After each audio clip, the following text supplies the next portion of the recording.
ಹೆಸರು ಬಂದು Chandan M G ಅಂತ. ನಾನು ಮೂಲತಃ ಮಂಡ್ಯದವನು. ನಾನು ಬಂದು JSS ಮೆಡಿಕಲ್ ಕಾಲೇಜಲ್ಲಿ ಮೆಡಿಕಲ್ ಲ್ಯಾಬ್ರೇಟರಿ ಟೆಕ್ನಾಲಜಿ ಮಾಡ್ತಾಯಿದ್ದೀನಿ. ಇವತ್ತು ಇವರು ಗೌರ್ನಮೆಂಟ್ ಮತ್ತು ನಮ್ಮ KSRTC ಡಿಪಾರ್ಟ್ಮೆಂಟ್ ಮಧ್ಯದಲ್ಲಿ ಇಟ್ಕೋಬೇಕಿತ್ತು ಈ ಮುಷ್ಕರನ. ಇಲ್ಲಿ ನಮಗೆ ತಂದು ನಮಗೆ ಯಾವುದೇ ಎಕ್ಸಾಮ್ಸ್ಗೆ ಆಗಲಿ, ಯಾವುದೇ ಪ್ರಾಕ್ಟಿಕಲ್ಸ್ ಇರ್ಬೋದು, ಕಾಲೇಜ್ಗೆ ಆಗಲಿ ಫುಲ್ ತೊಂದರೆ ಆಗ್ತಾಯಿದೆ.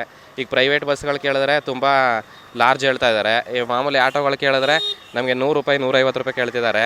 ಈಗ ನಾವು ಏನು ಮಾಡಬೇಕಂತ ನಮಗೆ ಗೊತ್ತಾಗ್ತಿಲ್ಲ. ಇವಾಗ ಕಾಲೇಜ್ಗೆ ಡೈಲಿ ಹೋಗಬೇಕು. ಕಾಲೇಜವರು ಈ ಸಮಸ್ಯೆಗಳನ್ನ ಯಾವುದೇ ಕಾರಣಕ್ಕೂ ಅವ್ರು ಪರಿಗಣಿಸಲ್ಲ, ಕಡೆಗಣಿಸ್ತಾರೆ.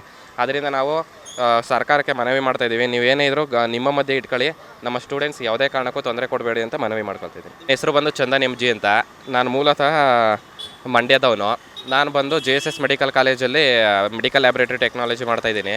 ಇವತ್ತು ಇವರು ಗೌರ್ನಮೆಂಟ್ ಮತ್ತು ನಮ್ಮ KSRTC ಡಿಪಾರ್ಟ್ಮೆಂಟ್ ಮಧ್ಯದಲ್ಲಿ ಇಟ್ಕೋಬೇಕಿತ್ತು ಈ ಮುಷ್ಕರನ. ಇಲ್ಲಿ ನಮಗೆ ತಂದು ನಮಗೆ ಯಾವುದೇ ಎಕ್ಸಾಮ್ಸ್ಗೆ ಆಗಲಿ, ಯಾವುದೇ ಪ್ರಾಕ್ಟಿಕಲ್ಸ್ ಇರ್ಬೋದು, ಕಾಲೇಜ್ಗೆ ಆಗಲಿ ಫುಲ್ ತೊಂದರೆ ಆಗ್ತಾಯಿದೆ.